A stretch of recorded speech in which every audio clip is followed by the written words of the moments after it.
वहिनी माझी माते समान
अगं तूच तर माझा सांभाळ केली.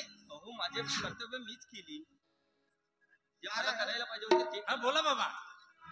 तुझी बहिणी म्हणजे या घरची लक्ष्मी आहे. हो हो तिच्या कृपेचा प्रसाद आहे. बरोबर आहे. पण नारायण हा बोला बायको बाबा. आल्यानंतर बहिणीला विसरू नका म्हणजे झालं. अहो बाबा असं कधीच होणार नाही बघा. कारण ही वहिनी माझी माते समानच आहे.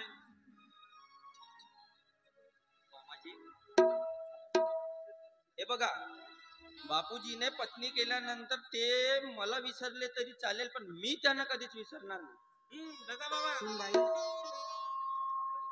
आम्हाला जेवायला वाढ. मला थोडं गावात जायचं चला तर.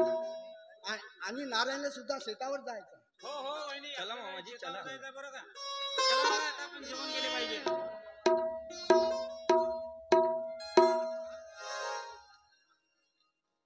मित्रांनो, तुम्हाला व्हिडिओ आवडला असेल तर व्हिडिओला लाईक करायला विसरू नका व झाडीपट्टीमधील नाटक व इतर कार्यक्रमाचे व्हिडिओ बघण्यासाठी झाडीपट्टी मिनगिरे या चॅनलला सबस्क्राईब करा व बेल आयकॉन दाबायला विसरू नका, जेणेकरून नाटकाचे संपूर्ण व्हिडिओ तुमच्यापर्यंत लवकरात लवकर पोहोचतील. धन्यवाद.